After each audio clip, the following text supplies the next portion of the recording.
আজকের মুভিতে আমরা আমাদের হিরোকে একবার নয়, দুবার নয়, শতবার নয়, হাজার বার মরতে দেখব। তো হঠাৎ করে পৃথিবীতে মিটিওর এসে পড়ে। সেই মিটিওর বিভিন্ন দেশের বিভিন্ন স্থানে পড়ে সেইখানে এলিয়েনরা সেই জায়গাগুলোকে আস্তে আস্তে কবজা করা শুরু করে। মিলিটারিরা অনেক চেষ্টা করে এলিয়েনদের সাথে যুদ্ধ করে তাদেরকে মেরে ফেলার জন্য। দীর্ঘ 5 বছর যুদ্ধের পর তারা একটি মাত্র সফলতা অর্জন করতে পারে, যেটি হচ্ছে ভারদানের যুদ্ধ। সেই ভারদানের যুদ্ধের পর তারা একটি নতুন অস্ত্র তৈরি করতে সক্ষম হয়, যেটি একটি সুপার স্যুট, এবং এই পোশাক যে কোনো সাধারণ সোলজারকে সুপার সোলজারে পরিবর্তন করতে সক্ষম। 17টা মেইন কান্ট্রির বিভিন্ন মানুষ এই যুদ্ধে অংশগ্রহণ করা শুরু করে, যার মধ্যে ইউএস, জাপান, কোরিয়া, রাশিয়া থেকে শুরু করে আরো মেজর অনেক সিটি এই যুদ্ধে অংশগ্রহণ করে। তো এখানে আমরা দেখতে পাবো অফিসার কেজ, যে কিনা সেই সুপার সোলজারদের জন্য সুপার স্যুট তৈরি করতে সক্ষম হয়েছে। তিনি ইউনাইটেড স্টেটের আর্মির প্রধানের সাথে কথা বলার জন্য এখানে এসেছেন। যেখানে পৌঁছানোর পর আর্মির প্রধান কেজকে জানান যে উনি যুদ্ধের ময়দানে যাবেন এবং সবার আগে সর্বপ্রথম হামলাটি উনিই করবেন, যেটা ক্যামেরাম্যানরা ধারণ করবে এবং পুরো পৃথিবীর কাছে ছড়িয়ে দেওয়া হবে। তখন গিয়ে কেজ বলে, আমি আপনার এই অফার নাকচ করতে চাচ্ছি, আমি এই কাজের জন্য প্রস্তুত নই, আমি একজন সোলজার নই। কিন্তু আর্মির প্রধান তার এই কথা মানতে রাজি ছিলেন না। আর্মির প্রধান তাকে বলেন, আমি তোমাকে কোনো রিকোয়েস্ট করছি না, এটা তোমার জন্য একটা অর্ডার। সেই মুহূর্তে গিয়ে কেজ আর্মির প্রধানকে ব্ল্যাকমেইল করার চেষ্টা করে যে আমি আপনার আর্মিতে হাজার হাজার লোকদেরকে ঢুকিয়েছি, তাদের সবাইকে আমি যদি আপনার বিরুদ্ধে নেওয়ার চেষ্টা করি তখন গিয়ে এটা আমার জন্য অনেক সহজ হয়ে দাঁড়াবে। আর্মির প্রধান ক্ষেপে যান এবং আর্মির প্রধান তার চেয়ার থেকে উঠে এসে কেজকে সেখান থেকে চলে যাওয়ার জন্য বলেন। যখনই কেজ তার অফিসের দরজার বাইরে বের হয় তখনই আর্মির অফিসার আদেশ দেন কেজকে অ্যারেস্ট করার জন্য। কেজকে অ্যারেস্ট করার সময় ওকে টেজার ব্যবহার করে শক দেওয়া হয়, বিধায় সে অজ্ঞান হয়ে যায়। যখন তার জ্ঞান ফিরে তখন সে দেখতে পায় সে আমেরিকার সবথেকে বড় যুদ্ধ ময়দানে পড়ে আছে। সেখানে একজন আর্মি পার্সন তাকে লাথি দিয়ে উঠতে বলে এবং তার হাতে তার পোশাক এবং জুতোটাকে তুলে দেয়। তখন সেখানে উপস্থিত হয় মেজর ফ্যারেল এবং মেজর ফ্যারেলকে সে বোঝানোর চেষ্টা করে যে আমি একজন হাই র্যাঙ্কের অফিসার এবং আমি ভুলবশত এখানে এসে পৌঁছেছি। আমি আপনাকে সবকিছু এক্সপ্লেন করতে পারবো যদি ওয়াশিংটনে বসে থাকা আমার ঊর্ধ্বতন কর্মকর্তার সাথে আমাকে ফোনে কথা বলতে দেওয়া হয়। সার্জেন্ট ফ্যারেল কিছু সময়ের জন্য তাকে বলে, ঠিক আছে, আমি তোমাকে ফোনে কথা বলার জন্য নিয়ে যাচ্ছি, তুমি আমার সাথে আসো। কেজ সাময়িক সময়ের জন্য খুশি হলেও কেজ এটা জানতে পারে না যে ওকে ফোন কলের জন্য নিয়ে যাওয়া হচ্ছিল না, ওকে নিয়ে যাওয়া হচ্ছিল ওর ওয়ার্ডে। ঠিক সেই মুহূর্তে কেজ বলে, আপনি আমাকে ফোন কলে কথা বলার জন্য নিয়ে যাচ্ছেন না। তখন মেজর ফ্যারেল তাকে জবাব দেয় যে না, আমার কাছে যে চিঠিটা আছে এই চিঠিটাতে লেখা আছে যে তুমি একটা ভাগোরা, তুমি আজ পর্যন্ত তোমার দায়িত্ব থেকে শুধু ভেগে বেরিয়েছো, তাই তুমি এখানে আসার পর তুমি যদি কাউকে কল করার কোনো চেষ্টা করো তাহলে সেটা যেন তোমাকে করতে দেওয়া না হয়, তাই তুমি ভদ্র মানুষের মতো চুপচাপ আমাকে ফলো করো। সেইখানে মেজর ফ্যারেল কেজকে নিয়ে যায় জে স্কোয়াডের রুমে। জে স্কোয়াডের একজন সৈনিক কেজকে দেখার পর বলে, কেজের শরীরে যে পোশাকটা পরে আছে সেই পোশাকটা একজন অফিসারের পোশাক। ঠিক সেই মুহূর্তে আরেকজন জবাব দেয়, হাতে হাত করা দেখে মনে হচ্ছে না যে ও একজন অফিসার হবে। তখনই মেজর ফ্যারেল দেখতে পায় যে ওরা সবাই বসে তাস খেলছিল। সেই মুহূর্তে সে তাসগুলোকে বের করে সবাইকে বলে যে আমি তোমাদেরকে তাস খেলার ব্যাপারে না করেছিলাম। সবাই বলে হ্যাঁ, কারণ যখন আমরা তাস খেলি তখন আমাদের ভাগ্য অন্যের হাতে ডিপেন্ড করে, এবং সবাই সেই কার্ডগুলোকে ছিঁড়ে খাওয়া শুরু করে। কেজকে বলা হয় তুমি একটা পারফেক্ট জায়গায় এসে পৌঁছেছো, এবং যে স্কোয়াডকে বলা হয় যদি কেজ এখান থেকে ভেগে যাওয়ার চেষ্টা করে তাহলে তোমাদের যা করতে ইচ্ছে হয় তোমরা তাই করতে পারো। কেজ সবাইকে বোঝানোর চেষ্টা করে যে ওকে এখানে ভুলবশত নিয়ে আসা হয়েছে, ও কখনো কমব্যাটে যায়নি, ও কখনো যুদ্ধে যায়নি। ঠিক সেই মুহূর্তে মেজর ফ্যারেল কেজকে যে স্কোয়াডের হাতে তুলে দিয়ে যায় জোর করে। পরের দিন ভোরবেলা যুদ্ধে যাওয়ার সময় হয়েছে, সবাই যুদ্ধে যাওয়ার জন্য প্রস্তুত হচ্ছে। একে একে সবাই তাদের সুপার সোলজারের পোশাকগুলোকে পরে নিচ্ছে। সেখানে আমরা একটা সিনে দেখতে পাবো কেজকে যখন সেই পোশাক পরানো হচ্ছিল তখন সে অনেক ভয় পাচ্ছিল, কারণ কেজ তার লাইফে প্রথমবারের জন্য এই পোশাকটাকে শরীরে পরছিল। কেজ ওদেরকে এটা বলে ভয় দেখানোর চেষ্টা করে যে আমাকে এত ভয়ানক একটা অস্ত্র পরিয়ে দেওয়া হচ্ছে, আমি এটার মাধ্যমে যে কোনো কাউকে ক্ষতি করতে পারি। যে কেজকে পোশাক পরিয়ে দিচ্ছিল সে বলল যে দেখো, আগে নিজের অস্ত্র থেকে সেফটি লকটাকে তো সরিয়ে নাও। অপর পাশে আমরা দেখতে পাবো ফুল মেটালকে। ফুল মেটাল হচ্ছে আমাদের হিরোইন, যে ভারদানের যুদ্ধে আমাদের জন্য বিজয় বয়ে এনেছিল। তবে ফুল মেটাল সবসময় অনেক রাগী থাকে। পরবর্তী সিনে আমরা দেখতে পাবো সকল সৈনিকরা এলিয়েনদের সাথে যুদ্ধে যাওয়ার জন্য বিমানে উঠছিল। সেখানে কিছু সময়ের জন্য কেজ ভয় পেয়ে যায় এবং সে সেইখান থেকে পালানোর চেষ্টা করে, কিন্তু এত ভারী পোশাক পরার জন্য সে সেইখান থেকে দৌড়ে পালাতে পারছিল না। আর যখন হেঁটে পালানোর চেষ্টা করলো তখন সবাই মিলে তাকে ধরে ফেলেছিল। একে একে শত শত বিমান এলিয়েনদের সাথে যুদ্ধ করার জন্য এলিয়েনদের ময়দানের দিকে এগিয়ে যাচ্ছিল। আর মাত্র 10 মিনিটের বাকি ছিল ওদের ড্রপের। একজন সৈনিক কেজের সাথে মজা উড়ায়, বলে তোমার ড্রেসের কিছু সমস্যা আছে, কারণ সেই ড্রেসের মধ্যে আমি একটা মৃত ব্যক্তিকে দেখতে পাচ্ছি। পাশাপাশি আরো 2 জন কেজের সাথে মজা নিয়ে নিল। কেজ জিজ্ঞাসা করার অনেক চেষ্টা করে যাচ্ছিল যে কিভাবে আমি আমার অস্ত্র থেকে সেফটি অফ করব, কিন্তু কেউ কেজের কথা শুনতে পাচ্ছিল না প্রচন্ড আওয়াজের জন্য। মাত্র 30 সেকেন্ড বাকি ছিল ড্রপ করার জন্য। ঠিক সেই মুহূর্তেই ওদের বিমানে এলিয়েনদের হামলা হয়। একে একে সবাই ড্রপ করে দিচ্ছিল, নিজেদেরকে বিমান থেকে ছেড়ে দিচ্ছিল। কিছু সৈনিক সাথে সাথেই নিহত হচ্ছিল এবং কিছু সৈনিক ঝুলে বেড়াচ্ছিল সেই বিমানের সাথে এখনো অ্যাটাচ হয়েছিল বিধায় তারা সবাই শূন্যের ভিতরে ভাসমান অবস্থায় একে অপরের সাথে বাড়ি খাচ্ছিল। কেউ এলিয়েনদের গুলিতে বিধ্বস্ত হয়ে মারা যাচ্ছিল। অনেকক্ষণ কষ্ট করার পর কেজ খুব সুন্দরভাবে নিচে অবতরণ করতে সক্ষম হয়। সেই মুহূর্তেই কেজ দেখতে পায় ওর সাথে নেমে আসা এক সৈনিকের উপর একটি বিমান বিধ্বস্ত হয়ে পড়ে সে সেইখানেই মারা যায়। এরকম পরিবেশের ভিতরে কেজ কখনোই পৌঁছায়নি। ওর চারিপাশে মানুষ মারা যাচ্ছিল। ও সেফটি লক সরানোর অনেক চেষ্টা করে যাচ্ছিল, কিন্তু সে সরাতে পারছিল না। হঠাৎ করে দেখতে পেল একটি বিধ্বস্ত হওয়া বিমান ওর দিকে এগিয়ে আসছে। দৌড়ে গিয়ে কোনোভাবে একটি গর্তের ভিতরে ঝাঁপ দিয়ে নিজেকে বাঁচিয়ে নেয় আর দেখতে পায় সেই বিধ্বস্ত হওয়া বিমান থেকে বেরিয়ে আসে ফুল মেটাল, মানে আমাদের হিরোইন। ও এত সব টেনশন, এত সব আওয়াজ নিতে পারছিল না। ওর মাথার হেলমেটটাকে খুলে ফেলে এবং দেখে আমাদের হিরোইন ফুল মেটাল একটা এলিয়েনের সাথে ফাইট করছে। এই প্রথমবার ও এলিয়েন দেখতে পায়। ফুল মেটাল অনেক কড়া যুদ্ধ করার পরে এলিয়েনটাকে মারতে সক্ষম হয় এবং ফুল মেটাল এসে আমাদের হিরোর সামনে দাঁড়ায়। ওই মুহূর্তেই এলিয়েনদের একটা কামান এসে ফুল মেটালকে মেরে ফেলে এবং আমাদের নায়িকা সেখানে মারা যায়। চারিপাশে বিমান বিধ্বস্ত হয়ে পড়ে অসংখ্য সৈনিক সেখানে মারা যাচ্ছিল। কেজ বুঝে উঠতে পারছিল না সে কি করবে। সে অনেক ভয়ের সাথে উল্টো দিকে ছোটা শুরু করলো। সেই মুহূর্তেই মেজর ফ্যারেল তাকে ধরে সামনের দিকে পাঠিয়ে দেয়। যে স্কোয়াডের সৈনিকরা এটা আলোচনা করছিল যে কিভাবে এলিয়েনরা বুঝতে পারলো যে আজকে তারা হামলা করবে, এলিয়েনদের আগে থেকেই জানতে পারার কোনো কথা ছিল না। মেজর ফ্যারেলের আদেশে যে স্কোয়াডের সবাই মিলে সেইখানে একটি সেফটি সার্কেল তৈরি করে। যেই সেফটি সার্কেলের মধ্যে কোনো এলিয়েনদেরকে তারা ঢুকতে দিচ্ছিল না। হঠাৎ করে যে স্কোয়াডের সবাই দেখতে পায় অসংখ্য এলিয়েনরা একসাথে যে স্কোয়াডের দিকে এগিয়ে আসছে। ঠিক সেই মুহূর্তে কেজ লক্ষ্য করে যে স্কোয়াডের তৈরি করা সেই সেফটি সার্কেলের মধ্য দিয়ে একটি এলিয়েন মাটির নিচ থেকে উঠে আসে এবং যে স্কোয়াডের সবাইকে একে একে ধরে হত্যা করা শুরু করে। কেজ ভয় পেয়ে যায় এবং একটু পেছনের দিকে এগোতে থাকে। একের পর এক অপশন ট্রাই করতে করতে কেজ নিজের ভুলে মনের অজান্তেই তার ওয়েপন সিস্টেমের সেফটি লকটাকে আনলক করে ফেলে এবং গুলি করা শুরু করে। এলিয়েনগুলো খুব দ্রুত ছোটাছুটি করছিল বিধায় কেজ গুলি করতে গিয়ে মাটিতে পড়ে যায়, কিন্তু কেজ সেই একটা এলিয়েনকে মারতে সক্ষম হয়। হঠাৎ করেই সেখানে মাটির নিচ থেকে উঠে আসে একটা আলফা। এলিয়েনদের এই প্রজাতির মধ্যে 3টা ধরন হয়। সেই 3টা ধরনের মধ্যে আলফা হচ্ছে সেকেন্ড লেভেল এবং এরপরেই হচ্ছে বস লেভেল। যখন আলফা প্রথম লেভেলের কিছু এলিয়েনদের সাথে কেজকে চারিদিক থেকে ঘিরে ফেলে, সেই মুহূর্তে এসে কেজের গুলি একেবারেই শেষ হয়ে যায় এবং কেজ হঠাৎ করেই লক্ষ্য করে সেইখানে একটি বোমা পড়ে আছে। ঠিক যখনই আলফা কেজকে লক্ষ্য করে এবং কেজের উদ্দেশ্যে এগিয়ে আসে, তখনই কেজ সেই বোমাটিকে তুলে নেয়। সেইখানে একটি বিস্ফোরণ তৈরি হয়। সেই বিস্ফোরণে আলফা ব্লাস্ট হয়ে কেজের শরীরের ভিতরে পড়ে যায় এবং কেজ সেইখানে মারা যায়। ঠিক তার পরের পর্বেই আমরা দেখতে পাচ্ছি যে কেজ আবারও সেই সৈনিকদের ক্যাম্পে জ্ঞান ফিরে পায়। মনে হচ্ছে যেন ও মাত্রই ঘুম থেকে উঠেছে। তার মানে কি এগুলো সব স্বপ্ন ছিল?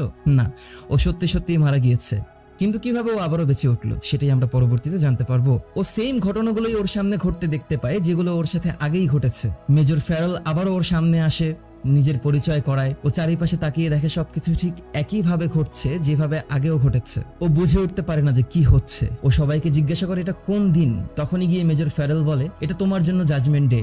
মেজর ফ্যারেল ওকে সেই সেম কথাগুলোই আবার বলে, যেই কথাগুলো বলতে বলতে ওকে যে স্কোয়াডের কাছে নিয়ে যাওয়া হয়েছিল। সেই মুহূর্তেই কেজ নিজের অজান্তেই মেজর ফ্যারেলের বলা একটা কথা তিনি বলার আগেই বলে ফেলে। মেজর ফ্যারেল অবাক দৃষ্টিতে বলে তুমি মাত্র কি বললে? তখন কেজ তাদেরকে বোঝানোর চেষ্টা করে যে আমি যেটা বলবো সেটা হয়তো আপনাদের কাছে বিশ্বাস হবে না। যখন এতটুকু বলে তখনই মেজর ফ্যারেল তাকে বলে ঠিক বলেছো, তোমার কোনো কথা আমরা বিশ্বাস করবো না, তাই আমাদের সাথে চলো। ওকে আবারও সেই যে স্কোয়াডের রুমে নিয়ে যাওয়া হয়। ওকে পরিচয় করিয়ে দেওয়া হয় সবার সাথে। সবাই সেই সেম কথাগুলো বলে যে কথাগুলো তারা আগেও বলেছে। মেজর ফ্যারেল আবারও সেই কার্ডগুলোকে বের করে, তাসগুলোকে বের করে তাদের সবাইকে সেই তাসগুলোকে আবার পুনরায় খাওয়ায় এবং কেজ অবাক দৃষ্টিতে তাকিয়ে থেকে এগুলো দেখতে থাকে। পরের দিন সকালে কেজকে আবারও পুনরায় সেই পোশাক পরানো হয় এবং কেজ সেই সুপার সোলজারদের ড্রেস পরার সাথে সাথেই সেই ম্যানুয়াল থেকে নিজেকে খুলে ফেলার চেষ্টা করে এবং কেজকে জিজ্ঞাসা করা হয় তুমি কি আগেও এই পোশাক পরেছো? তখন কেজের জবাব ছিল হয়তোবা, কারণ কেজ নিজেও শিওর ছিল না যে এটা কি স্বপ্ন ছিল না সত্যিই ঘটেছে। যখন কেজকে আবারও সেই বিমানে তোলা হয় এবং সবাই মিলে যুদ্ধের জন্য সেই ময়দানের দিকে এগিয়ে যাচ্ছিল, সেই মুহূর্তে গিয়ে সেই একই সৈনিক কেজের সাথে আবারও সেই একই মজা নেয় যে আমার মনে হয় তোমার ড্রেসের ভিতরে আমি একটা সমস্যা দেখতে পাচ্ছি, কারণ তার ভিতরে আমি একটা মৃত ব্যক্তিকে দেখতে পাচ্ছি। কেজ সাময়িক সময়ের জন্য বুঝতে পারে যে এটা স্বপ্ন নয়, এটা সত্য। তখন কেজ হঠাৎ করে চিৎকার করা শুরু করে যে বিমানটা এখনই বিধ্বস্ত হবে, এবং ও বলার সাথে সাথেই বিমানটা বিধ্বস্ত হয়। ও সেম ভাবেই আবারও নিচে মাটিতে এসে পৌঁছায়, কিন্তু এইবার কেজ ড্রপ করার পরে সেই সৈনিকটাকে সবার আগে বাঁচানোর চেষ্টা করে। যে সৈনিকটার উপরে একটা বিমান বিধ্বস্ত হয়ে পড়ে সে মারা যায়, কিন্তু সে ওকে বাঁচাতে পারে না। ও আবারও সামনের দিকে এগিয়ে যায় এবং সেই গর্তের ভিতরে ঝাঁপ দিয়ে সেই বিধ্বস্ত হওয়া বিমানের হাত থেকে নিজেকে উদ্ধার করে। ও আমাদের ফুল মেটাল নায়িকার দেখা পায়, এবং ঠিক যেই মুহূর্তে এসে এলিয়েনদের ছুঁড়ে ফেলা একটি কামান এসে আমাদের নায়িকাকে মেরে ফেলবে, ওই মুহূর্তে ও দৌড়ে গিয়ে নায়িকাকে বাঁচায়, কিন্তু সেই কামানটা এসে ওর শরীরে লাগে। সেই মুহূর্তে এসে আমাদের হিরোইন কেজের সুপার স্যুট থেকে ব্যাটারিটাকে খুলে নিয়ে ওর নিজের সুপার স্যুটের ভিতরে লাগিয়ে নেয়। কেজ ব্যাটারি ছাড়া নড়াচড়া করতে পারছিল না, এবং সেই মুহূর্তে একটা এলিয়েন মাটির নিচ থেকে উঠে এসে কেজকে মেরে ফেলে, এবং কেজ আবারও নিজেকে পুনরায় সেই সৈনিকদের ক্যাম্পে জাগ্রত অবস্থায় খুঁজে পায়। কেজ দৌড়ে গিয়ে মেজর ফ্যারেলকে খুঁজে বের করে, এবং মেজর ফ্যারেল গাড়ি থেকে নেমে আসে। আমি জানি যেটা আমি আপনাকে বলার চেষ্টা করবো সেটা আপনার কাছে একেবারেই পাগলামি মনে হবে, কিন্তু অলরেডি আপনি আমার সম্পর্কে সবকিছু জানেন, কারণ আপনার বাম পকেটে আমার জন্য দেওয়া একটা চিঠি আছে যেখানে আমার ব্যাপারে সবকিছু বলা আছে। আপনি বিশ্বাস করেন আর না করেন, আগামীকালকে এই বেসে থাকা সবাই যুদ্ধ ময়দানে গিয়ে মারা যাবে, আপনারা সবাই মারা যাবেন। মেজর ফ্যারেল একটু সময়ের জন্য ভেবে নেয় যে ও পাগল হয়ে গেছে, এবং ওকে জোর করে নিয়ে যাওয়া হয় জে স্কোয়াডের রুমে। আমি জানি যে এটা জে স্কোয়াড, যদিও বা এটা আমার জানার কথা না। ও একে একে সবার নাম বলে, সবার পরিচয় দেয়, এবং এটাও বলে যে এখানে কাপড়ের নিচে কার্ড খেলা হচ্ছে, এবং আমি জানি আপনি এই কার্ডটা এখন সবাইকে খাওয়াবেন। আপনি প্লিজ আমার কথা বিশ্বাস করেন, আমার কথাকে বিশ্বাস করার জন্য একটু চেষ্টা করেন। আমি যেটা বলবো সেটা শুনতে পাগলামি মনে হলেও এটা সত্য, কালকে তোমরা সবাই মারা যাবে। তারপরের সিনে আমরা দেখতে পাই কেজের মুখে টেপ মেরে রাখা হয়েছে। ও টেপ পরা অবস্থায় বলার চেষ্টা করছিল যে এই বিমানটা অল্প সময়ের ভিতরেই বিধ্বস্ত হবে, কিন্তু ওর মুখের টেপের কারণে কেউ ওর কথা শুনতে পাচ্ছিল না। সাথে সাথে বিমানটা আবারও বিধ্বস্ত হয়, কিন্তু এইবার কেজ আর অপেক্ষায় থাকে না। ও সবার আগে নিজেকে ডিসএঙ্গেজ করে নিচে মাটিতে নেমে আসে। সবার প্রথমে দৌড়ে গিয়ে ও ওই সৈনিকটাকে বাঁচায় যে বিমানের নিচে পড়ে মারা গিয়েছিল, কিন্তু তাকে সরানোর পরে সাথে সাথে ও নিজেই বিমানের নিচে পড়ে মারা যায়। আবারও সে জীবিত হয়, এবং আবারও পর্বে পর্বে সবকিছু পার করে সে যুদ্ধের ময়দান পর্যন্ত পৌঁছায়, এবং ওই সৈনিকটাকে সেইখান থেকে বাঁচিয়ে সাথে সাথে নিজেকেও বাঁচাতে সক্ষম হয়। ও অনেক দ্রুত সামনের দিকে এগিয়ে যেতে থাকে। ও নায়িকার কাছে গিয়ে পৌঁছাবে, ঠিক সেই মুহূর্তেই একটা গাড়ি এসে ওকে মেরে দেয়। ও পরের দিন আবারও নায়িকার কাছে পৌঁছানোর চেষ্টা করে, সেই গাড়িটাকে পার করে সে সামনে চলে আসে, এবং নায়িকাকে ধাক্কা দিয়ে সেই বিধ্বস্ত হওয়া বিমানের ভিতরে নিয়ে পড়ে। ও নায়িকাকে বলার চেষ্টা করে যে আমি তোমাকে বাঁচানোর চেষ্টা করছি। ও ইতিমধ্যে জানে যে কোন দিক দিয়ে কোন সময় এলিয়েনরা এসে অ্যাটাক করবে। ও নায়িকার হাত ধরে নায়িকাকে তোলে এবং বলে তুমি আমাকে ফলো করো, আমি তোমাকে বাঁচানোর চেষ্টা করছি। ও জানে যে কোন দিক থেকে কোন সময় এলিয়েনদের অ্যাটাক হবে, কারণ ও এই সবগুলো মুহূর্ত পার করেছে। নায়িকাকে বলে তুমি আমাকে ফলো করো, নায়িকা বলে না, যখন তুমি আবারও জেগে উঠবে তখন তুমি আমাকে খুঁজে বের করো, তোমার সাথে আমার কথা আছে। সেই মুহূর্তে সেই বিমানটা সেইখানে বিধ্বস্ত হয়, এবং ও আবারও পরের দিন নিজেকে সেই সৈনিকদের ক্যাম্পে খুঁজে পায়। ও জাগ্রত হওয়ার পর এইবারও টার্গেট থাকে ও সেই ক্যাম্পের মধ্য থেকে ফুল মেটালকে খুঁজে বের করবে। ও সবার আগেই দ্রুত পায়ে জে স্কোয়াডের রুমে গিয়ে পৌঁছায়, কারণ ও জানে ওকে জে স্কোয়াডে নিয়ে যাওয়া হবে। তারপরে ও নিজের পরিচয় দেয় সবার কাছে, যে ওকে যেই কথা বলারই চেষ্টা করুক না কেন, সবাই কথা বলার আগেই ও নিজের থেকেই সবার কথাগুলোকে রিপিট করে সেগুলোকে শেষ করে দিচ্ছিল। ও মেজর ফ্যারেলকে বলে দেয় ঠিক কোন পকেটে ওর হাত করার চাবিটা আছে। মেজর ফ্যারেল সেই হাত করার চাবিটাকে বের করে ওর হাত করাটাকে খুলে দেয়, এবং ওর পোশাকগুলোকে নিয়ে ওর বিছানায় রাখে, আর সবাইকে বলে যে আমি এখান থেকে ভাগার চেষ্টা করবো না, তাই কারো কোনো টেনশন নেওয়ার কিছু নেই। সেই মুহূর্তে ও আওয়াজ দেয় ঠিক আছে 10 মিনিটের ভিতরে হয়তো পিটি শুরু হবে, এবং ঠিক 10 মিনিটের মধ্যেই পিটি শুরু হওয়ার আওয়াজ হয়। ওরা যখন পিটি করার জন্য বের হয় সেই মুহূর্তে গিয়ে কেজ বলে যে আমি আর পিটি করতে পারছি না, আর সাথে সাথে মেজর ফ্যারেল ওদের সবাইকে থামিয়ে দেয়। ঠিক যেই মুহূর্তে মেজর ফ্যারেল ওকে বলবে যে শাস্তি স্বরূপ তোমাকে 50 বার পুশ আপ করতে হবে, কেজকে বলার আগেই কেজ পুশ আপ করা শুরু করে দেয়, এবং কেজের সাথে সবাইকে শাস্তি স্বরূপ 50 বার পুশ আপ করতে বলা হয়। ও সেইখান থেকে ভেগে যাওয়ার জন্য গাড়ির নিচে স্লাইড করে যাওয়ার চেষ্টা করে, এবং গাড়ির চাকার নিচে পড়ে সেইখানেই মারা যায়। পরের দিন ও আবারও জাগ্রত হয়, এবং পরের দিন ওকে আবারও যে স্কোয়াডের রুমে নিয়ে আসা হয়, কিন্তু এইবার কেজ আগে থেকেই জানে যে ওকে গাড়ির নিচ দিয়ে গড়িয়ে পার হওয়ার জন্য কয়বার গড়ানি খেতে হবে। ও গড়িয়ে গিয়ে গাড়ির নিচ দিয়ে তার অপর প্রান্ত থেকে দৌড় দিয়ে সেখান থেকে পালানোর চেষ্টা করে। সেইখান থেকে পালাতে সক্ষম হওয়ার পর কেজ খোঁজা শুরু করে কোথায় সে ফুল মেটালকে খুঁজে পাবে, মানে আমাদের হিরোইনকে। এলিয়েনদের সাথে ভার্দানে এত বড় একটা যুদ্ধ জেতার পর সেইখানে আমাদের হিরোইনের একটা নিজস্ব ভাইব ছিল। নায়িকা তখনই ওকে জিজ্ঞাসা করে তোমাকে কে অনুমতি দিয়েছে আমার সাথে কথা বলার, তোমার সাহস কি করে হলো? তখন কেজের জবাব ছিল তুমিই আমাকে বলেছো যুদ্ধের ময়দানে যে জাগ্রত হওয়ার পর তোমাকে খুঁজে বের করার জন্য। নায়িকা অপলক দৃষ্টিতে ওর দিকে তাকিয়ে থাকে এবং ওকে বলে তুমি এখন পর্যন্ত কতবার মারা গিয়েছো? ও বলে অসংখ্যবার। সেই মুহূর্তে গিয়ে নায়িকা ওকে জিজ্ঞাসা করে তুমি কি কোনো আলফা এলিয়েনকে মারতে সক্ষম হয়েছো? ও বলে হ্যাঁ, আমি একটা আলফা এলিয়েনকে মারতে সক্ষম হয়েছি। এখন কি তুমি আমাকে জবাব দেবে যে কেন আমার সাথে এমনটা হচ্ছে? তখন নায়িকা বলে তুমি কি এই ব্যাপারে আর কাউকে বলেছো? বলে না। এবং নায়িকাকে জিজ্ঞাসা করা হয় তুমি কিভাবে বুঝলে যে আমি মরে জীবিত হচ্ছি? তখন নায়িকার জবাব ছিল কারণ আমার সাথেও সেম ঘটনাটাই ঘটেছে। তখনই নায়িকা ওকে নিয়ে যায় একজন বিজ্ঞানীর কাছে, যেই বিজ্ঞানী নিজের শরীরের পিছনে 2টা আঙ্গুল ধরে ওকে জিজ্ঞাসা করে যে আমার হাতে কয়টা আঙ্গুল এই মুহূর্তে আমি ধরে রেখেছি। নায়ক জবাব দেয়, এটা প্রথমবারের মতো হচ্ছে, আমি কিভাবে বলবো। তারা একে অপরের সাথে পরিচিত হয় এবং জানতে পারে যে উনি একজন মিমিক বায়োলজি সায়েন্টিস্ট, যিনি এই এলিয়েনদের উপরে দক্ষতা অর্জন করেছেন, কিন্তু এক পর্যায়ে গিয়ে তাকে পাগল বলে সেইখান থেকে বের করে দেওয়া হয়েছে। তখনই সেইখানে কেজকে একটা নতুন ধারণা দেওয়া হয় এবং কেজকে বলা হয়, তুমি যেটাকে মেরেছো সেটা হচ্ছে একটা আলফা, যেটা 6.18 মিলিয়নের ভিতরে একটা হয়, এবং এইখানে পরবর্তী যেটাকে দেখতে পাচ্ছ এটা হলো ওদের ব্রেইন, যেটাকে বলা হয় ওমেগা। যখনই একটা আলফা মারা যায় তখনই ওমেগার কাছে একটা সিগন্যাল চলে যায় এবং ওমেগা সেই দিনটাকে আবার পুনরায় শুরু করে। এবং তুমি যখন সেই আলফাটাকে মেরেছো, সেই আলফার শরীরের রক্তগুলো তোমার শরীরে এসে পড়ায় তোমাদের দুইজনের ব্রেইন একসাথে ফিউজ হয়ে গেছে। তাই যখনই তুমি মারা যাচ্ছ তখনই ওমেগার কাছে মনে হচ্ছে একটা আলফা মারা গিয়েছে এবং ওমেগা সেই দিনটাকে আবার নতুন করে শুরু করে দিচ্ছে। ওমেগা এখন পর্যন্ত জানে না যে তুমি একজন মানুষ হয়েও আলফার ক্ষমতা নিয়ে ঘুরে বেড়াচ্ছ, কিন্তু যখন সে এটা জানতে পারবে সে তখনই তোমাকে খোঁজা শুরু করে দেবে। যখন ওমেগা তোমাকে খোঁজা শুরু করবে তখন গিয়ে তুমি ওমেগার ব্রেনের ভিতরেও দেখতে পারবে যে কি চলছে এবং কি হচ্ছে, এবং ওমেগা কোথায় আছে সেটা তুমি জানতে পারবে। যখন তুমি জানতে পারবে ওমেগা কোথায় আছে তখন আমরা ওমেগাকে ধ্বংস করে দেব। তাই আমাদের জন্য, পুরো পৃথিবীর জন্য, সব মানুষের জন্য তোমাকে এটা করতে হবে, তোমাকে প্রতিদিন মরতে হবে। কেজ রাজি ছিল না যে প্রতিদিনই ওকে এরকম ভাবে পাগলের মতো মরতে হবে, কারণ মরার অনুভূতিটা ও প্রতিদিনই অনুভব করতে পারে এবং ওর সেইটা মনে থাকে। ও একটু সময়ের জন্য বলে, আমাদের এইটা গিয়ে জেনারেলকে জানানো উচিত। ঠিক তখনই গিয়ে নায়িকা বলে, আমি জানানোর চেষ্টা করেছিলাম, আমার উপরে বিভিন্ন এক্সপেরিমেন্ট তৈরি করা হয়েছে, তাই তোমাকেও এক্সপেরিমেন্টের বস্তু হিসেবে রেখে দেওয়া হবে। তখন গিয়ে কেজ নায়িকাকে জিজ্ঞাসা করে যে এগুলো কি আসলে সত্যি নাকি এটা জাস্ট একটা থিওরি, কেউ কি আজ পর্যন্ত ওমেগাকে দেখতে পেয়েছে? তখন নায়িকা জবাব দেয়, আমি দেখতে পেয়েছিলাম ভারদানে, কিন্তু সেটা একটা ছলনা ছিল, ওমেগা সেইখান থেকে চলে গিয়েছিল। ঠিক তখনই গিয়ে ও বলে যে কিভাবে আমি এটা করব, কারণ আমি তো এখন পর্যন্ত ট্রেনিং প্রাপ্ত নই। এবং নায়িকা বলে, আমি আজ থেকে তোমাকে প্রতিদিন ট্রেন করাবো। ও পাগলের মতো ট্রেনিং শুরু করে, ও অসংখ্য চেষ্টা করে কিন্তু প্রতিবারই আঘাতপ্রাপ্ত হয়। নায়িকা ওকে জিজ্ঞাসা করে, তুমি কি উঠতে পারবে? ও বলে, হয়তোবা আমি আমার হাত পা ভেঙে ফেলেছি। ঠিক তখনই গিয়ে নায়িকা বলে, একটা ইম্পর্টেন্ট বিষয় তোমার জানার দরকার, যেটা এখন পর্যন্ত তোমাকে জানানো হয়নি। যদি তুমি মারা যাও তাহলে সেই দিনটি আবারও শুরু হবে, কিন্তু যদি তুমি কোনোভাবে বেঁচে থাকো এবং তোমার শরীর থেকে রক্ত ঝরে আর কোনোভাবে তোমার শরীরে নতুন করে রক্ত দেওয়া হয় তাহলে তুমি তোমার ক্ষমতা হারিয়ে ফেলবে, এবং এমনটা হতে দেওয়া যাবে না। এইটা বলার পরেই নায়িকা নিজেই গুলি করে কেজকে মেরে ফেলে। কেজ আবারও পুনরায় সেই দিনটাকে শুরু করে। এইদিকে মেজর ফ্যারেল সবাইকে জিজ্ঞাসা করে যে কেজ কোথায় চলে গেল হঠাৎ করেই, যেহেতু তোমরা কেউ দেখতে পাওনি তাই তোমরা ওর হয়ে আরো 50 বার বেশি করবে। কেজ গিয়ে আবারও নায়িকাকে খুঁজে বের করে, ও আবারও ট্রেনিং শুরু করে, কিন্তু ও ব্যর্থ হয় এবং নায়িকা ওকে মেরে ফেলে। পরের দিন আবারও কেজ ট্রেনিং শুরু করে, কিন্তু এবারও ও ব্যর্থ হয়, ওকে আবারও মেরে ফেলা হয়। এভাবে ও প্রতিদিন মরতে থাকে এবং প্রতিদিন জীবিত হয়ে ফিরতে থাকে। তখন গিয়ে কেজ নায়িকাকে কিছু সময়ের জন্য বলে, এমনটা কি সম্ভব যে যদি আমার শরীরের রক্ত তোমাকে দেওয়া হয় তাহলে তুমি তোমার ক্ষমতা আবার ফিরে পাবে? নায়িকা বলে, হ্যাঁ, আমি এমনটা চেষ্টা করে দেখেছি কিন্তু সম্ভব না। তখন গিয়ে কেজ বলে, তুমি কি সব ধরনের রাস্তা চেষ্টা করে দেখেছো? এবং বোঝানোর চেষ্টা করে শারীরিক সম্পর্কের। নায়িকা বলে, আমি সেটাও চেষ্টা করেছি কিন্তু সম্ভব হয়নি। আর তখনই নায়ক আবারও আঘাতপ্রাপ্ত হয় এবং ওকে আবারও মেরে ফেলা হয়। এভাবে ও মরতে থাকে এবং জীবিত হতে থাকে, মরতে থাকে এবং জীবিত হতে থাকে। হঠাৎ করে একদিন গিয়ে নায়িকা যখন ওকে মেরে ফেলে ঠিক তখনই ও একটা ভিশন দেখতে পায়। ও দেখতে পায় ওমেগার লোকেশন।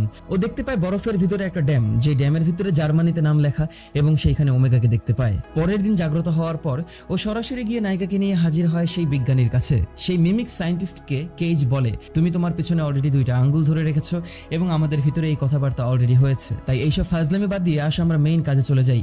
আমি ওকে খুঁজে পেয়েছি। আমি একটা আইস মাউন্টেনের পাশে দেখতে পেয়েছি একটা ড্যাম, যে ড্যামে লেখা ছিল জার্মানিতে নাম, এবং সেই ড্যামের ভিতরেই আমি ওমেগাকে দেখতে পেয়েছি। সেই মিমিক সায়েন্টিস্ট ওদের কাছে কয়েকদিনের সময় নেয় সেই ড্যামটাকে খুঁজে বের করার জন্য। তারপরে কেজ এবং নায়িকা ওদের প্ল্যান পরিকল্পনার দ্বিতীয় ধাপে অগ্রসর হয়, এবং ওদের দ্বিতীয় ধাপটি ছিল, যদি সেই ড্যাম খুঁজে বের করে সেই ড্যামে গিয়ে ওমেগাকে মারতে হয় তাহলে সর্বপ্রথমে ওদেরকে এই যুদ্ধের ময়দান থেকে সশরীরে না মরেই বের হয়ে আসতে হবে। এবং ওরা প্ল্যান পরিকল্পনা শুরু করে দেয় সেই যুদ্ধের ময়দান থেকে সঠিকভাবে বেঁচে বের হয়ে আসার জন্য। প্রতিবারই ওরা এগিয়ে যায় এবং প্রতিবারই একটা নির্দিষ্ট স্থানে গিয়ে ওরা মৃত্যুবরণ করে।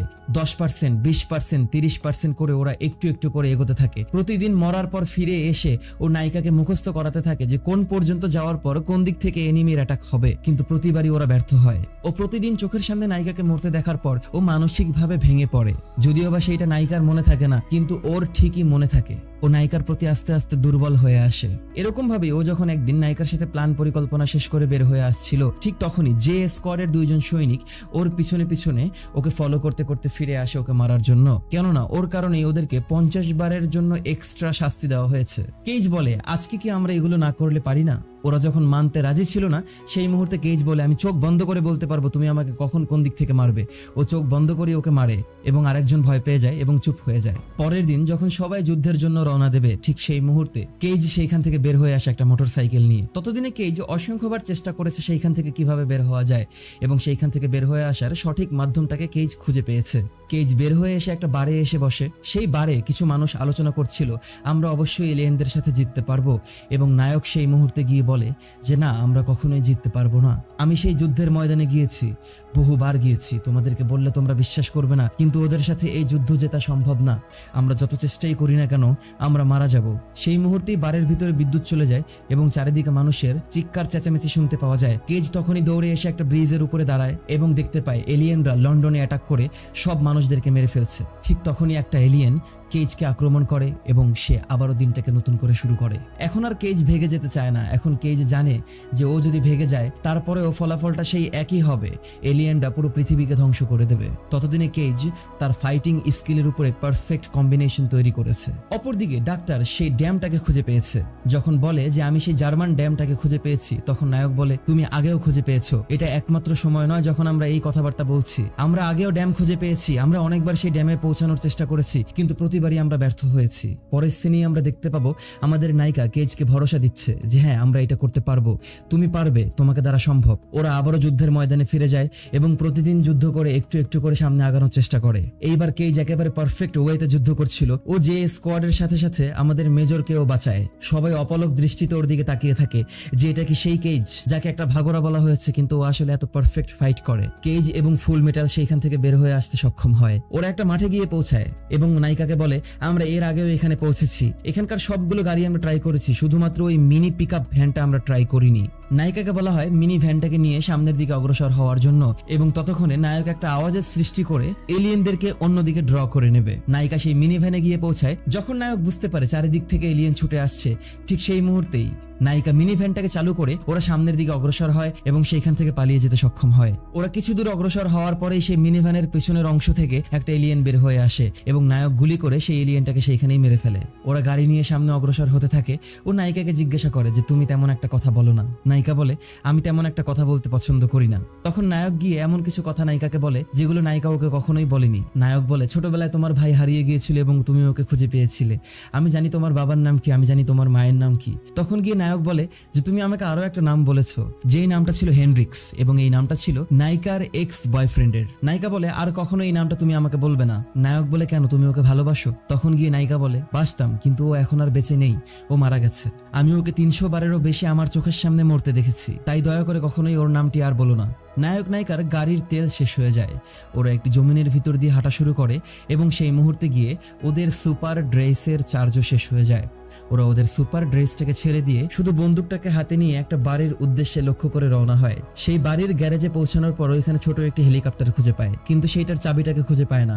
সেই মুহূর্তেই নায়ক নায়িকাকে জিজ্ঞাসা করে তোমার অবশ্যই কোনো সমস্যা হচ্ছে, তোমার চেহারা দেখে এমনটা মনে হচ্ছে। তখনই নায়িকার শরীরে অনেক বড় একটা ক্ষত বের হয়ে আসে। নায়ক বসে থেকে সেই ক্ষতটার উপরে ব্যান্ডেজ লাগিয়ে দেয়। নায়ক নায়িকার জন্য কফি বানায়। নায়িকা জিজ্ঞাসা করে তুমি এখানে কফি কোথায় খুঁজে পেলে, কিন্তু আসলে এইটা ওকে বলছিল না যে ওরা এর আগেও এখানে এসে পৌঁছেছে। করে ওর মনে পড়ে যে কফিতে সুগার নেই। প্যাকেট খুলে সেইখানে সুগার ঢালা হয়। তখনই নায়ক বলে দাঁড়াও, তুমি 3টা সুগার নিতে পছন্দ করো, এবং নায়িকা এমন দৃষ্টিতে ওর দিকে তাকিয়ে থাকে যে ও এইটা জানে যে ও কফিতে 3টা সুগার নেয়, তার মানে এর আগেও এমনটা ঘটেছে। ও নায়ককে জিজ্ঞাসা করে এর আগেও কতবার আমরা এখানে পৌঁছেছি। নায়ক বলে অসংখ্যবার। নায়ক ওর পকেট থেকে হেলিকপ্টারের চাবিটাকে বের করে দেয় এবং বলে যে তুমি যদি গিয়ে ওই হেলিকপ্টারকে চালু করো তাহলে হেলিকপ্টারকে চালু করার সাথে সাথে এলিয়েনরা অ্যাটাক করে তোমাকে মেরে ফেলবে। এটাই সেই একমাত্র জায়গা যেখানে আমরা আজ পর্যন্ত এসে পৌঁছে পৌঁছেছি, এর সামনে আমরা আজ পর্যন্ত যেতে পারিনি। নায়িকা অনেক রাগান্বিত হয়ে যায় যে হয়তোবা এই পর্যন্ত আমরা এসে পৌঁছেছি, কিন্তু আমরা যদি চেষ্টা না করি তাহলে আমরা কিভাবে যাব। নায়িকা গিয়ে বিমানটাকে চালু করে। বিমানটাকে চালু করার সাথে সাথেই একটা এলিয়েন মিমিক ওদের দিকে ছুটে আসে।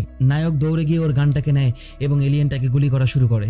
এলিয়েনের অ্যাটাকের জন্য বিমানটা কন্ট্রোল হারিয়ে বিধ্বস্ত হয়ে ঢুকে পড়ে সেই ঘরের ভিতরে। নায়ক সাথে সাথে উঠে একটা হাতুড়ি নিয়ে গিয়ে সেই এলিয়েনটাকে ঠিকই মেরে ফেলে, কিন্তু সেইখানে দেখতে পায় নায়িকার মৃতদেহটা পড়ে আছে। আর সাথে সাথে অসংখ্য এলিয়েন চারপাশ থেকে এসে নায়ককে মেরে ফেলে এবং সেই দিনটা আবারও শুরু হয়। এইবারও জাগ্রত হওয়ার পর নায়িকার কাছে ফিরে আসে ঠিকই, কিন্তু নায়িকাকে আর কিছু বলে না, কারণ ও প্রতিবার নায়িকাকে মরতে দেখে দেখে ও মানসিকভাবে ভেঙে পড়েছে। ও নায়িকাকে কিছু না বলেই সেইখান থেকে চলে যায়। যখন ওকে পোশাক পরিয়ে দেওয়া হচ্ছিল তখন ও বলে আমার এক্সট্রা কিছু গান লাগবে, এক্সট্রা একটা ব্যাটারি লাগবে এবং কিছু ডায়নামাইট বোম লাগবে। ওকে যখন সেগুলো দেওয়া হয় ও সেই জায়গা পর্যন্ত গিয়ে পৌঁছায় যেখানে আজ পর্যন্ত ও এবং নায়িকা গিয়ে পৌঁছেছে। ও ওইখানে থাকা সবগুলো এলিয়েনকে একে একে মারে এবং ও এইগুলোকে মারার জন্য কতবার এখানে এসে মরেছে সেটা আমরা কেউ জানি না। ও সেই হেলিকপ্টারটাকে নিয়ে রওনা দেয় সেই ড্যামের উদ্দেশ্যে। ড্যামে পৌঁছানোর পরও ড্যামের ভিতর পর্যন্ত গিয়ে পৌঁছায় এবং ঠিক যেইখানে সেই ওমেগার থাকার কথা ছিল সেই জায়গাটা ছিল সম্পূর্ণ ফাঁকা, সেইখানে ওমেগা ছিল না। আর ঠিক সেই মুহূর্তেই সেইখান থেকে একটা এলিয়েন মিমিক উঠে আসে। মিমিকটা যখন কেজকে আঘাত করে তখন কেজের হাতে থাকা বোমটা সাইডে গিয়ে ছুটে পড়ে। তখনই সেইখানে চলে আসে একটা আলফা। কেজ নিজের মাথায় গুলি করে নিজেকে মেরে ফেলার চেষ্টা করে, কিন্তু আলফাটা ওকে মারতে দেয় না। আলফাটা ওকে রক্তাক্ত করে, ওর শরীর থেকে রক্ত ঝরে পড়ছিল। তখন গিয়ে কেজ বুঝতে পারে যে ওরা চায় না ও মরে যাক, কারণ ও যদি মারা যায় তাহলে দিনটা আবার শুরু হবে। ওরা চায় ওর রক্তক্ষরণ হোক, ওর রক্ত ওর শরীর থেকে বের হয়ে যাক। ঠিক এইটা বুঝতে পারার পর একটা ফাঁকার ভিতরে ও নিজেকে ঢুকিয়ে ফেলে যে এখানে ওই এলিয়েনগুলো ঢুকতে পারবে না, এবং হঠাৎ করে পাইপ ফেটে সেইখানে পানি ঢুকে পড়ে এবং ও এখানে মারা যায়। পরের দিন ও যখন আবারও জাগ্রত হয় তখন সেই বিজ্ঞানীদের সাথে ওইখানে এসে ও আলোচনা করে যে ওমেগা ওইখানে ছিল না, তার মানে এটা ভারদানের মতো একটা ট্র্যাপ ছিল। ওমেগা জানতে পেরেছে যে ও প্রতিবার দিনটাকে শুরু করছে। ওরা যদি স্বল্প সময়ের ভিতরে একটা সিদ্ধান্ত না নেয় তাহলে ওমেগা শেষ পর্যন্ত কেজকে খুঁজে বের করবে এবং ওকে মেরে ফেলবে। ঠিক সেই মুহূর্তে সেই মিমিক বিজ্ঞানীর কাছ থেকে বেরিয়ে আসে আরেকটি যন্ত্র, যে যন্ত্রটাকে একটা আলফার শরীরে ইন করার মাধ্যমে ওমেগার লোকেশন খুঁজে পাওয়া সম্ভব। ও এইরকম একটি পারফেক্ট যন্ত্র তৈরি করেছে যেটা হোয়াইট হেলে রাখা আছে। তারপরে নায়ক নায়িকা প্ল্যান পরিকল্পনা করে হোয়াইট হেলে গিয়ে সেই যন্ত্রটাকে নিয়ে আসার। যখন ওরা হোয়াইট হেল বিল্ডিং এ ঢোকার চেষ্টা করছিল তখন নায়ক নায়িকাকে ইনস্ট্রাকশন দিচ্ছিল যে কিভাবে কখন কোন দিকে মাথাটাকে ঘুরিয়ে রাখতে হবে। তার মানে ওরা এর আগেও বহুবার এই পর্যন্ত এসে পৌঁছেছে। ওরা পা গুনে গুনে যাচ্ছিল এবং কোন সময় কোন দিক থেকে ওদের জন্য বিপদ আসবে সেটা ওরা জানতো, যার কারণে ওরা একের পর এক লিফটের ভিতরে থেকে শুরু করে কোনো ব্যক্তির পিছনে থেকে ঘুরে ফিরে বিভিন্ন মাধ্যম ব্যবহার করে সেই আর্মির হেড অফিসারের রুম পর্যন্ত গিয়ে পৌঁছায়। রুম পর্যন্ত পৌঁছানোর পর আর্মিকে বসতে বলা হয়। নায়ক বলে তোমার সাথে আমার কিছু জরুরি কথা আছে, কিন্তু তার আগে এই ফোনটাকে রিসিভ করে বলো তুমি তাকে পরে কল করবে এবং কি কারণে সেই ফোনটা এসেছে এটাও সেই আর্মির হেড পার্সনকে আগেই বলে দেওয়া হয়। তারপরে আর্মির মেইন হেড অফিসারকে বোঝানোর চেষ্টা করা হয় যে আপনি যত সৈন্যই পাঠান না কেন তারা সবাই আগামীকালকে গিয়ে সেইখানে মারা যাবে। তারপরেই বলে আপনার সেক্রেটারি এখনই রুমের মধ্যে আসবে এবং ওকে বলবেন সবকিছু ঠিক আছে। সেক্রেটারি রুমের ভিতরে আসার পর নায়ক সেক্রেটারির নাম বলে এবং বলে সেক্রেটারির জন্ম কত তারিখে হয়েছে, সেক্রেটারির ছেলে মেয়েরা কে কোথায় আছে এবং কে কি করছে। তখন নায়ক জেনারেলকে বলে যে এটা প্রথমবার নয় যখন আপনার সাথে আমি এই কথাবার্তা বলছি, কারণ আপনি অনেক জিদি। এই যুদ্ধটাকে জেতার একমাত্র মাধ্যমটাকে আপনার ওই লকারের ভিতরে লক করে রাখা হয়েছে। ওই যন্ত্রটাকে আমাদের দরকার, শুধুমাত্র ওই যন্ত্রটা ব্যবহার করার মাধ্যমেই আমরা জানতে পারবো এলিয়েনরা কোথায় আছে, এলিয়েনদের ব্রেইন কোথায় আছে এবং সেইটাকে আমরা ধ্বংস করতে পারবো। তখন গিয়ে মেজর সেই লকার খুলে সেই যন্ত্রটাকে বের করে নিয়ে আসে। কিন্তু এটাই প্রথমবার যখন নায়ক নায়িকা সেই যন্ত্রটাকে হাসিল করতে সক্ষম হয়েছে। ওরা যখনই সেই হোয়াইট হেল বিল্ডিং এর ভিতর থেকে বের হয় তখনই দেখতে পায় মিলিটারিরা ওদেরকে চারদিক থেকে ঘিরে রেখেছে এবং নায়িকা নায়কের মাথায় গুলি করে ওকে মেরে ফেলে। পরের দিন আবারও ওরা ওই জায়গা পর্যন্ত এসে পৌঁছায় এবং সেইখান থেকে পালানোর জন্য ওরা গ্যারেজে রাখা গাড়িকে ব্যবহার করে। নায়িকা বলে এটাকে তোমার পায়ের ভিতরে গেঁথে ফেলো। নায়ক যখন এই কাজটা করতে ভয় পাচ্ছিল ঠিক তখনই নায়িকা নিয়ে সেইটাকে নায়কের পায়ের ভিতরে গেঁথে দেয় এবং ঠিক সেই মুহূর্তে গিয়ে আমাদের নায়ক ওমেগার লোকেশন দেখতে পায়। নায়কের চোখের ভিতরে কিছু ভীষণ ভেসে ওঠে, যে ভীষণের ভিতরে সে দেখতে পায় যে ওমেগা অবস্থান করছে ঠিক লন্ডনে। ওরা ওইখান থেকে পালানোর অনেক চেষ্টা করলেও ওদেরকে সুপার স্যুট পরা সোলজাররা গাড়ি ঠেকানোর মাধ্যমে আটকে ফেলে। দুইজনে আহত অবস্থায় নিজেদেরকে হাসপাতালের ভিতরে খুঁজে পায় এবং নায়ক চোখ মেলার পর দেখতে পায় ওর শরীরের ভিতরে রক্ত প্রদান করা হচ্ছে। একটু সময়ের জন্য বুঝতে পারে যে ওর ক্ষমতা চলে গিয়েছে, কারণ এই একইভাবে নায়িকা তার ক্ষমতা হারিয়ে ফেলেছিল। কেজ যখন সেইখান থেকে পালানোর জন্য ছটফট করছিল ঠিক সেই মুহূর্তে সেইখানে এসে নায়িকা পৌঁছায়। নায়িকা একটা ছুরি দিয়ে নায়ককে মারার চেষ্টা করে। ঠিক সেই মুহূর্তে নায়ক গিয়ে বলে আমি আমার ক্ষমতা হারিয়ে ফেলেছি, আমাকে যদি এখন মেরে ফেলো তাহলে আমি একেবারে মারা যাব। নায়িকা তখন কেজকে সেখান থেকে ছুটায় এবং কেজকে নিয়ে ফিরে আসে সেই সৈনিকদের ক্যাম্পে। ওদের হাতে মাত্র 3 ঘন্টার সময় ছিল ওমেগাকে মারার জন্য, কারণ এই 3 ঘন্টা পরেই ওমেগা পুরো পৃথিবীর ভিতরে অ্যাটাক করে ফেলবে। ওরা যখন কি করবে ভাবছিল, ঠিক সেই মুহূর্তেই জে স্কোয়াডের 2 জন সৈনিক কেজের পিছনে তাকে তাড়া করে। কেজ বলে, তোমরা সঠিক সময়ে এসেছো, তোমাদেরকে আমি এমন কিছু কথা বলবো যেটা তোমাদের কাছে শুনতে পাগলামো মনে হলেও এটা সত্য। পরের সিনে আমরা দেখতে পাবো সেই সৈনিক 2 জন জে স্কোয়াডের ভিতরে বসে সবাইকে নিয়ে আলোচনা করছে যে কেজ আমাদের সবার সম্পর্কে সবকিছু জানে, তোমরা মানো আর না মানো, তোমরা কে কোথায় বসবাস করো, কার বাবার নাম কি, কার মায়ের নাম কি, কার ছেলে মেয়ের নাম কি, কে আজ পর্যন্ত কোন ভুলটা করেছো কোনটা করনি, তোমাদের সবার সম্পর্কে সবকিছু জানে, তোমাদের শরীরের কোন জায়গায় কোন ট্যাটু লুকানো আছে এইটা পর্যন্ত কেজ বলে দিতে পারবে। সবাই গিয়ে বলে হতে পারে কেজ সবকিছু জানে, তারপরেও আমরা কেজকে ফলো করে কাল মরার জন্য এগিয়ে যেতে পারি না। ঠিক সেই মুহূর্তে গিয়ে কেজ বলে, আমি জানি তোমরা আমাকে ফলো করবে না, কিন্তু আমার সাথে এমন কেউ আছে যাকে তোমরা ফলো করবে। ঠিক সেই মুহূর্তেই কেজ সবার সাথে পরিচয় করিয়ে দেয় আমাদের নায়িকাকে। নায়িকাকে পরিচয় করিয়ে দেওয়ার মতো নতুন কিছুই ছিল না, কারণ সবাই জানে ফুল মেটাল কে ছিল। নায়ক নায়িকা জে স্কোয়াডের সাথে একটা বিমান চুরি করে সেইখান থেকে প্যারিসের উদ্দেশ্যে রওনা করে ওমেগাকে মারার জন্য। কেজ সেইখানে সবার সাথে একটা প্ল্যান পরিকল্পনা করে যে যত কিছুই হোক না কেন কেউ যেন কোনো আলফাকে না মেরে ফেলে, কারণ কোনো আলফাকে যদি মেরে ফেলা হয় তাহলে এই দিনটা আবার পুনরায় শুরু হবে, আর এমনটা হতে দেওয়া যাবে না, কারণ এইবার মারা যাওয়ার পর নায়কের কোনো কিছুই স্মরণ থাকবে না। ওরা যখন সেই মেইন জায়গায় এসে পৌঁছায় ঠিক সেই মুহূর্তেই ওদের বিমান বরাবর এলিয়েনরা কামান ছোড়া শুরু করে। অসংখ্য এলিয়েনদের মধ্যে ওদের একটা মাত্র বিমান কভার দিতে পারছিল না। কেজ সবাইকে সেইখান থেকে ইজেক্ট করার অনুমতি প্রদান করে। সবাই সেখান থেকে বেরিয়ে যাওয়ার পর নায়ক গিয়ে এমন একটা জায়গায় গিয়ে পড়ে যে এখানে সে পানির নিচে গিয়ে পৌঁছায়, এবং ওই ভারী স্যুট পরে সে পানির নিচ থেকে বেরিয়ে আসতে পারবে না বিধায় ওকে স্যুট খুলেই সেই পানির নিচ থেকে বেরিয়ে আসতে হয়। ও খোঁজা শুরু করে কে কে জীবিত আছে এখনো। ঠিক সেই মুহূর্তে গিয়ে সেইখানে নায়িকা পৌঁছায়। ওরা বুঝতে পারে ওদের পিছনে ফিরে যাওয়ার আর কোনো রাস্তা নেই, ওদের যদি কোনো কিছু করার থাকে তাহলে সেই একমাত্র রাস্তা হচ্ছে সামনের দিকে এগিয়ে যাওয়া। ঠিক সেই মুহূর্তে নায়ক বলে, আমরা বিমানটাকে ব্যবহার করেই সামনের দিকে এগিয়ে যাব। ওরা সবাই বলে বিমানটা উড়তে পারবে না। নায়ক বলে বিমানটাকে ওড়ার প্রয়োজন নেই, বিমানটা যদি স্টার্ট হয় তাহলে এটা মাটিতেই চলতে পারবে। ঠিক সেই মুহূর্তে 2 জন সুপার সোলজারকে আদেশ দেওয়া হয় ওরা যেন বিমানের সামনে থাকা রাস্তাটাকে ক্লিয়ার করে। ওরা গাড়িগুলোকে সরিয়ে দেয়। যেই সৈনিকটা সব থেকে বেশি আহত হয়েছে সেই সৈনিকটা ওইখানে থেকেই সবাইকে ব্যাকআপ দেওয়ার জন্য সিদ্ধান্ত নেয়। বিমানটা যখনই স্টার্ট হয় তখনই চারিদিক থেকে এলিয়েন ওদের দিকে ছুটে আসা শুরু করে বিমানের আওয়াজ পেয়ে।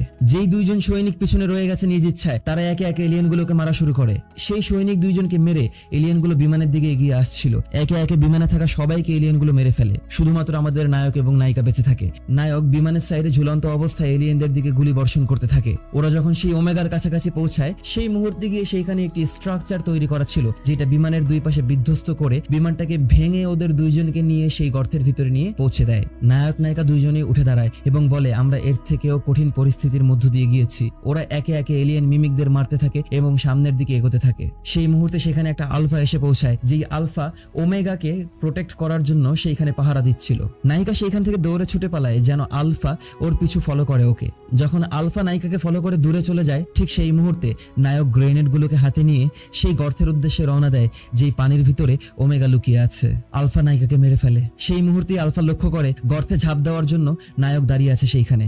নায়ক গ্রেনেড গুলোকে নিয়ে সেই গর্তের ভিতরে পানির ভিতর দিয়ে সাঁতার কেটে ঢুকতে থাকে, আর পিছু পিছু আলফা চলে আসে নায়ককে ঠেকানোর জন্য। যখন কেজ একেবারে ভিতর পর্যন্ত পৌঁছে যায় এবং গ্রেনেডের পিনগুলোকে সরানোর চেষ্টা করে ঠিক সেই মুহূর্তেই আলফা কেজের শরীরের ভিতরে ওর হাত দিয়ে ক্ষত করে। ততক্ষণে কেজ গ্রেনেডের পিনগুলোকে সরিয়ে ফেলেছে। গ্রেনেডগুলো পানিতে ভাসমান অবস্থায় গিয়ে ওমেগার ব্রেনের ভিতরে ঢুকে যায় এবং সেইখানেই ব্লাস্ট হয়ে যায়। ওমেগা ব্লাস্ট হওয়ার সাথে সাথে পৃথিবীর সকল এলিয়েনগুলো মারা যায় এবং পরের সিনেই আমরা দেখতে পাবো ওমেগার শরীর থেকে বের হয়ে আসা রক্তগুলো নায়কের শরীরের ভিতরে ফিউজ হওয়া শুরু করে এবং নায়ক আবারও নিজেকে জাগ্রত অবস্থায় খুঁজে পায়। কিন্তু এইবার সে একদিন আগে নয়, সে নিজেকে পুরোপুরি 2 দিন আগে ফিরে পায়, যেখানে সে বিমানে করে হোয়াইট হিল বিল্ডিং এ যাচ্ছিল আর্মির মেইন অফিসারের সাথে কথা বলার জন্য।